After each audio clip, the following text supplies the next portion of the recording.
हाँ, एक क्वेश्चन ये भी है कि best thing about getting married. Oh, तो मैं ऐसी हो गई थी, तब तक तो मैं ऐसी थी, पता नहीं बंद ना हो जाए।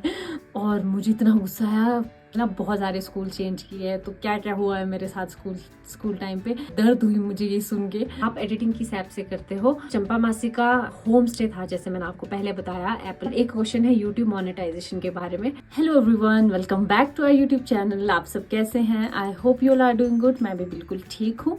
सो this is a quick Q&A vlog, क्योंकि बहुत टाइम से हमने Q&A व्लॉग नहीं किया और हमारे रेगुलर व्लॉग्स में बहुत सारे क्वेश्चंस आते रहते थे और मैं हमेशा बोलती थी कि कुछ टाइम के बाद या अगले व्लॉग में आपका जवाब दूंगी, I will get back to you, ये वो।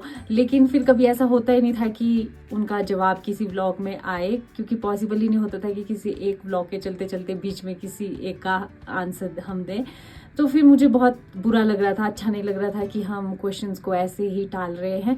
तो फिर मैंने सोचा क्यों ना हम जो पिछले 4-5 महीनों से क्वेश्चंस आए हैं हमारे रेगुलर व्लॉग्स में, क्यों ना उसका मैं एक Q&A व्लॉग ही बना दूँ। So we are here. तो मैं ज़्यादा टाइम वेस्ट ना करते हुए इस व्लॉग को शुरू करती हूँ। तो मैंने क्वेश्चंस यहाँ रख दिए हैं और कुछ क्वेश्चंस पुराने वाले Q&A व्लॉग के भी थे, क्योंकि उस दिन लव स्टोरी वाले पार्ट पर हमने ज़्यादा फोकस किया था, तो उस टाइम भी हमने क्वेश्चंस थोड़े कम कर दिए थे। तो यस, ये सारे क्वेश्चंस का आंसर मैं आज दे रही हूँ। सो पहला क्वेश्चन, ये बहुत पुराना क्वेश्चन है कि आप अपनी फैमिली के बारे में बताएं, आपके पेरेंट्स क्या करते हैं यहाँ पे। तो यहाँ पर मम्मा है, पापा है, भैया है, भाभी है और अब होशी भी है। और बाकी तो हमारी फैमिली यहाँ पर बहुत बड़ी है, क्योंकि यहाँ गांव में क्या होता है कि गांव बहुत बड़े बड़े होते हैं। यहाँ पर सबकी शादियाँ ना नज़दीक नज़दीक हुई है, तो फैमिलीज बहुत बड़ी बड़ी है, तो बहुत मज़ा आता है। तो पापा से शुरू करते हैं। तो पापा हमारे लिए बहुत इंस्पायरिंग पर्सनैलिटी है। पापा एडवेंचर स्पोर्ट्स में ही है और स्कीइंग में नेशनल चैम्पियन भी रह चुके हैं, और साथ में उन्हें ITBP में जॉब मिली थी स्पोर्ट्स कोटे के थ्रू, ऐसा ही थे वो। लेकिन फिर जॉब के टाइम, अगर वो जॉब कर रहे थे तो उन्हें बाकी एडवेंचर एक्टिविटीज़ करने का मौका नहीं मिल रहा था, लेकिन उनका पैशन था एडवेंचर में, तो उन्होंने जॉब छोड़ दी। और आपको एक इम्पॉर्टेंट बात बताती हूँ पापा की, जो हमें खुद बहुत टाइम के बाद पता चली है, जब हम काफ़ी बड़े हुए, कि पापा फर्स्ट इंडियन है टू फ्लाई अ पैराग्लाइडर। तो उन्होंने पैराग्लाइडिंग यहाँ इंट्रोड्यूस की थी 1991 में। कोई न्यूजीलैंडर थे जिनसे उन्होंने ग्लाइडर खरीदा था। चीज़ें हमको खुद बाद में पता चली है, जब जैसे पापा के इंटरव्यूज होते थे। पापा के ऊपर डॉक्यूमेंट्री भी बनी है, द फ्लाइंग मैन करके, उसका मैं लिंक डिस्क्रिप्शन में दूंगी।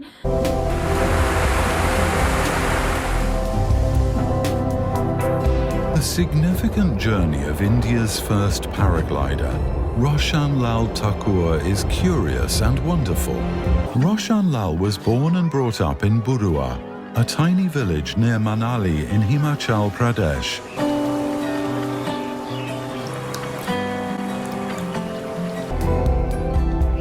Rising above the expectations of the common man, Roshan Lal for himself has already achieved all that matters within the sphere of paragliding.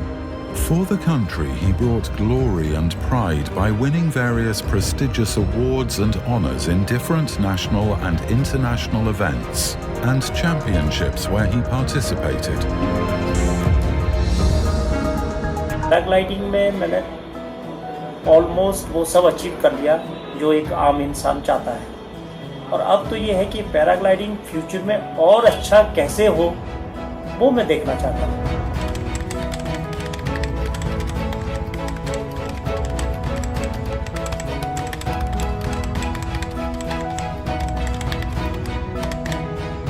भाई रोशन ठाकुर, पता नहीं, अब तो बहुत साल हो गए, मिला नहीं हूं मैं। रोशन ठाकुर, उनसे मैंने पैराग्लाइडिंग से जुड़ी बहुत सारी बातें सीखी थी, लेकिन हिमाचल के आसमान में जो उड़ान, उसका रोमांच मैं कभी नहीं भूल सकता।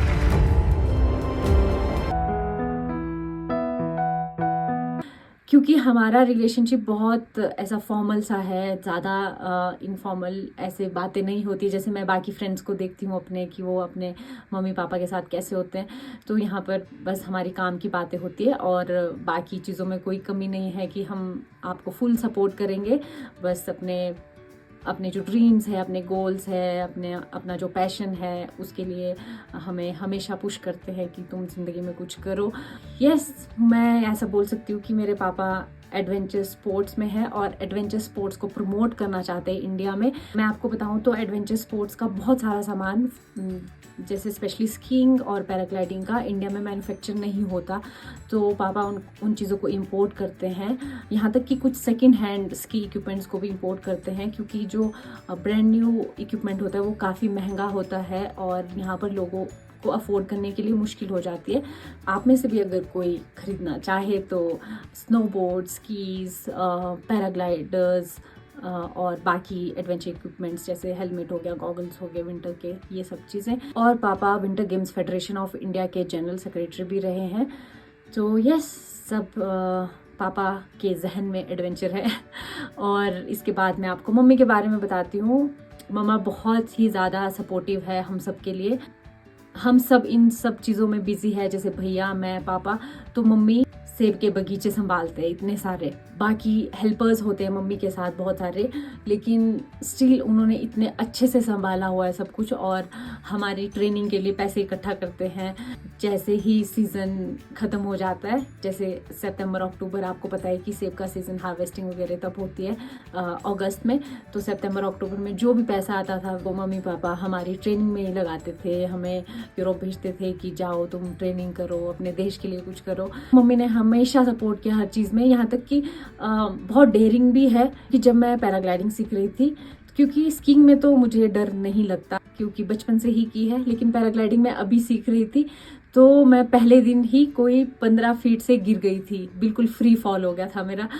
तो मैंने और वीडियो बना रहे थे हम उस टाइम पे, और मैंने सोचा अब ये वीडियो घर में मम्मी को दिखाऊंगी तो मम्मी बोलेंगे हो गया, अब कल के बाद नहीं करनी ये, तुम इतना एक्सट्रीम एडवेंचर स्पोर्ट्स क्यों कर रहे हो इस उम्र में आके।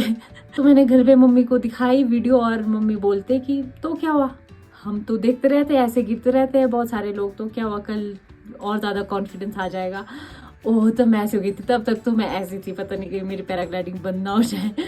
क्योंकि मम्मी वगैरह क्या था कि पहले के टाइम पे लकड़ियाँ सोलांग से लानी पड़ती थी, यहाँ से पैदल जाते थे और लकड़ी का बोझा उठा के लाते थे। मम्मा इन्होंने शुरू से ये सब चीज़ें देखी है। जब पापा ट्रेनिंग दे रहे होते थे बाकी लोगों को, तो वहाँ पर बहुत सबके ऐसे फ्री फॉल्स हुआ करते थे, तो उनको पता है और वो हमेशा हमें पूरा सपोर्ट करते हैं। और भैया भी इंटरनेशनल अल्पाइन स्कीयर हैं, वो बहुत सालों से इंडिया को रिप्रेजेंट करते आ रहे हैं और 2014 में विंटर ओलंपिक्स में भी इंडिया को रिप्रेजेंट किया है। मेरे साथ ट्रेनिंग करते हैं, हमेशा मुझे गाइड करते हैं, खास करके टेक्निकल चीज़ों में मेरी बहुत हेल्प करते हैं। और अब उनके साथ साथ मीनाक्षी भाभी आए हैं, जो कि स्वीटेस्ट पर्सन है मेरी फैमिली के। मैं इनसे अच्छी भाभी कोई मांग भी नहीं सकती थी। ऐसा लगता है वो भाभी नहीं है, वो जैसे कहीं और से नहीं आए, वो यहीं थे, वो मेरी बहन थे। क्योंकि मेरी बहन नहीं है, लेकिन मुझे हमेशा से शौक था एक बहन का, तो ऐसा लगता है उन्होंने वो कमी पूरी कर दी है। और उनके साथ साथ होशी भी है अब। तो यस, एक ये है छोटी सी फैमिली बुरुआ में।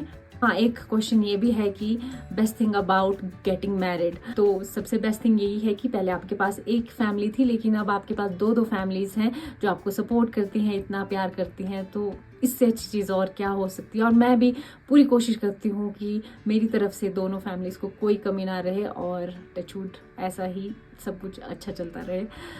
सो yes, next question, please tell best home stay in Manali. तो मुझे बहुत सारे होम स्टेज तो नहीं पता, लेकिन ये पहले होम स्टे था आंचल हाउस। चंपा मासी का पहले होम स्टे था एप्पल हाउस। तो और बता दूं, मैं चंपा मासी का होम स्टे ना मनाली का पहला होम स्टे था जो रजिस्टर हुआ था। तो उन्होंने काफ़ी साल चलाया, फिर उन्होंने मम्मा को यहाँ पर मोटिवेट किया कि आप भी चलाओ होम स्टे, तो यहाँ पर भी था। लेकिन अब यहाँ पर परमानेंट टेनेंट्स आ गए हैं। लेकिन एक होम स्टे है जगह में, जो मीनाक्षी भाभी का जो पुराना ट्रेडिशनल स्टाइल का घर होता है, वो उन्होंने इतना सुंदर बनाया है ना, मैं आपको क्या बताऊँ। इतने उसमें थोड़ा मॉडर्न टच दिया है, बड़ी बड़ी खिड़कियाँ लगा के। मैं उसका लिंक यहाँ शेयर करूँगी, उसका नाम है रीसेट लाइफ, तो आप जाके चेक करना। और एक क्वेश्चन है यहाँ पर कि लाहौल एंड स्पीति जाने के लिए best tour operator and guide, तो वो भी वही करवाते हैं, भूपिंदर भैया है उनका नाम।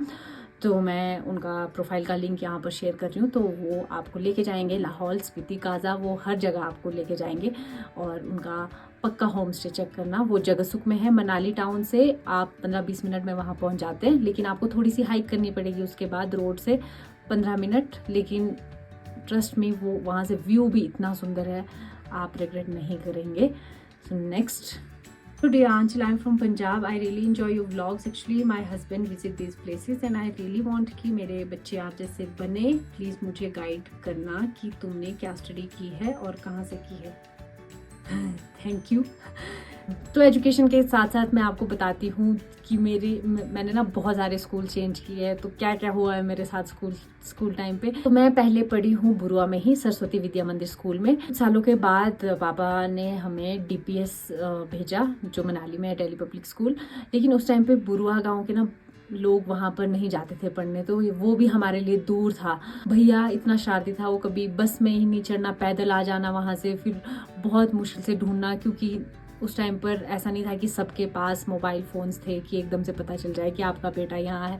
तो बहुत सारी ऐसी मुश्किलें होती थी। और यहाँ तक कि पहले गाड़ियाँ सिर्फ नेहरूकुंड तक आती थी और बुरुआ तक नहीं आती थी, तो हम लोग पैदल आते थे नेहरूकुंड से। तो बीच में रोड का काम चल रहा होता था, तो हम वो जो काला काला कोल लेके हाथ में पूरा अपने यूनिफॉर्म्स में लगा के आते थे। तो दादी जी ने बोला कि नहीं, ये अभी छोटे हैं, इनको गाँव में रखो। तो फिर वापस आ गए हम सरस्वती में। फिर 6th क्लास तक यहाँ पढ़ी मैं। 7th क्लास में भेजा मुझे KVS कुल्लू में। तो वो पल तो मेरे लिए बहुत डरावना था, क्योंकि कुल्लू शहर भी हमारे लिए बहुत बड़ा शहर हुआ करता था उस टाइम पे। तो मैं गई और बिल्डिंग्स देख के मैं हैरान हो गई थी। इतनी बड़ी बड़ी बिल्डिंग्स मैं कैसे पढ़ूंगी, इतने सारे बच्चे। तो उन्होंने मेरा एंट्रेंस टेस्ट देखा, तो उसमें मैंने हिंदी वाला था वो तो बड़ा अच्छा लिख दिया था, और इंग्लिश वाले उसमें ऐसे जो मैम ने कहा कि इसको 1 साल पीछे कर दो, नहीं तो ये फेल हो जाएगी। और मुझे इतना गुस्सा आया, मैं अपने स्कूल में फर्स्ट आती हूँ, यहाँ सरस्वती में मैं फेल कैसे हो सकती हूँ। मेरे दिल में ये इतनी ऐसी दर्द हुई मुझे ये सुन के। लेकिन फिर पापा ने कहा कि क्या इसको 1 साल पीछे तो कर दे, लेकिन अगर ये 1 साल पीछे करके भी फेल हो गई तो फिर कन्विंस किया कि मैं मेहनत करूँगी, तो उसे 7th में ही रख दो। तो फिर मुझे 7th क्लास में ही फाइनली एडमिशन मिल गई, और मैं हॉस्टल में रही हूँ वहाँ 5 साल। पहली साल इतना मुश्किल हो गया था कि डर था कि कहीं फेल ना हो जाए। तो मैं रात भर पढ़ती रहती थी। स्कूल में टीचर्स डिक्टेट करते थे, रफ नोटबुक में लिखो और फिर घर जाके उसको फिर नोटबुक में लिख के आओ। तो बहुत मुश्किल होती थी, प्रेशर था उस साल मेरे ऊपर। मैं बस पढ़ती गई, बहुत मेहनत की। फिर रिजल्ट की बारी आई, मम्मा और मासी गए थे रिजल्ट के लिए। तो मैंने उनसे फ़ोन करके पूछा कि रिजल्ट क्या है, और पता क्या था, मैं क्लास में 3rd आई थी। और वो तो इतना अनबिलीवेबल मोमेंट था मेरे लिए, क्योंकि यहाँ पर पास और फेल की टेंशन में थी और मैं क्लास में 3rd आ गई थी। तो मैं बहुत खुश हुई हूँ उस दिन कि आप बस मेहनत करो, आप किसी भी जगह जाओ, क्योंकि वो जगह मेरे लिए उस टाइम पर बहुत बड़ी थी, बहुत बड़ी। लेकिन अगर आप शिद्दत से किसी चीज़ को चाहो और करो उसके लिए मेहनत ना, आपको कोई नहीं हरा सकता। तो वहाँ पर ICSE बोर्ड था, तो 10th तक मैंने ICSE में पढ़ाई की है। और फिर +1 +2 में मैंने नॉन मेडिकल रखा था। तो +2 मैंने की तो, लेकिन मैंने वहाँ पर एग्ज़ाम नहीं दिए, क्योंकि मेरे नेशनल से, मैं औली में थी उत्तराखंड में। तो पापा ने मेरे ऊपर ही डिसीजन छोड़ दिया कि देखो, अगर आपको नेशनल्स खेलने हैं तो 12th रिपीट करनी पड़ेगी, नहीं तो आप चले जाओ, जाके एग्ज़ाम दे दो। फिर मैंने कहा कि नेशनल्स खेलने हैं, तो फिर मैंने नेशनल्स खेले। फिर वहाँ मैंने नेशनल जीता भी, और फिर मैं वापस आई। फिर मैंने +2 रिपीट की, लेकिन दूसरे स्कूल में, क्योंकि वहाँ पर तो मेरे सारे फ्रेंड्स चले गए थे। तो फिर मैं गई Bharat Bharati senior secondary school, जो कुल्लू में ही है। वहाँ पर मेरी कज़न थी, पल्स वगैरह। फाइनली मैंने वो भी 80% के साथ मैं पास आउट हो गई। फिर बाद में आई कॉलेज की बारी। कॉलेज मैंने किया है चंडीगढ़ से, DAV 10 से। मैंने BA चूज़ किया, वहाँ मैंने पढ़ा geography, history and political science. तो उसके बाद मैंने मास्टर्स की पंजाब यूनिवर्सिटी से पब्लिक एडमिनिस्ट्रेशन में। तो इसी तरह से मेरी पढ़ाई कंप्लीट हुई एकेडमिक वाली, और बाकी तो इंसान सीखता ही रहता है। तो मैं आपको बताना चाहती हूँ कि जो मेरी स्टडीज़ थी वो अकॉर्डिंग टू मेरे स्पोर्ट्स करियर के हिसाब से हुई है। अब सपने तो बहुत सारे होते हैं अलग अलग। छोटे में तो मैं चाहती थी मैं एस्ट्रोनॉट बन जाऊँ, लेकिन धीरे धीरे जब बच्चे का पैशन डेवलप होता है तो तब वो डिसाइड करता है कि उसे ज़िंदगी में क्या करना है। इसीलिए मैं आपको कहना चाहूँगी कि आप पहले अपने बच्चे का पैशन देखें, किस चीज़ में है, कहाँ जाना चाहते हैं, आप उसी तरफ अपने बच्चों को सपोर्ट कीजिए, क्योंकि एक बच्चे के लिए बहुत मुश्किल होता है पेरेंट्स के सपोर्ट के बिना कुछ करना। मैं हमेशा कहती हूँ बच्चों को कि follow their passion, and for parents please help your kids in following their passion. Next question, please siddu की रेसिपी पर वीडियो बनाना अगली बार। हाँ जी, अब तो विंटर्स आ गए हैं तो सिड्डू तो बनते रहेंगे, तो एक डिटेल्ड वीडियो बनाऊंगी। लेकिन इसके साथ साथ मैं आपको बताऊं कि मैंने हिमाचली कल्चर के बारे में एक सीरीज शुरू की है इंस्टाग्राम पे, तो उसमें मैंने एक वीडियो बनाई है सिड्डू के लिए। अगर आपको एक क्विक रेसिपी चाहिए जल्दी से, तो 1 मिनट का वीडियो है, उसमें मैंने दिखाया है, तो आप वो भी चेक कर सकते हैं। आपके यहाँ बर्फ कब पड़ेगी, हमें घूमने आना है। तो आपको लास्ट ईयर का पता होगा, जनवरी पहली बार ड्राई गया है यहाँ पर। वो बहुत ही डिप्रेसिंग फेज था हमारे लिए, क्योंकि पहले तो कभी अक्टूबर में ही बर्फ पड़ जाती थी, इतने 7-7 फीट बर्फ होती थी यहाँ पर। तो पुराने घर है ना, उसका जो ऊपर जो बालकनी होती है उसे हम पोड़ा बोलते हैं, तो पोड़े तक बर्फ होती थी। तो आप इमेजिन कर सकते हैं इतनी ज़्यादा बर्फ थी। अब देखो बड़ी मुश्किल से हम 3-4 फीट बर्फ देख पाते हैं यहाँ पर। ग्लोबल वार्मिंग हो रही है, तो हम सच में प्रेडिक्शन करना बहुत मुश्किल है कि बर्फ कब पड़ेगी। लेकिन नॉर्मल जो कुछ सालों से चलता आ रहा वो है कि जनवरी फर्स्ट वीक में बर्फ पड़ जानी चाहिए। बस पिछले साल ऐसा हुआ कि जनवरी पूरा ड्राई गया है, 31 जनवरी को बर्फ पड़ी थी पिछले बार। सो आई होप हम काश दिसंबर में बर्फ पड़ जाए, मजा आ जाएगा। क्वेश्चन है, आंचल ताशु का पूरा नाम क्या है? आई थिंक आप होशी का नाम पूछ रहे हैं। तो होशी का पूरा नाम होशी ही है। इसके बहुत चर्चाएं हुई है, क्योंकि पापा, मैंने आपको बताया कि ज़्यादा इंटरफेयर नहीं करते हैं हमारी चीज़ों में। लेकिन होशी के नाम के लिए तो ऐसा था कि नहीं ये नहीं अच्छा, ये नहीं अच्छा, ये ऐसे ऐसे। तो फिर एक बार क्या हुआ, अंजुम दीदी आए जो शूटर हैं ओलंपियन, वो आए थे यहाँ पर, तो वो भी कुछ नाम सजेस्ट कर रहे थे, तो उनके मुँह से निकला होशी, और इसका मतलब होता है स्टार।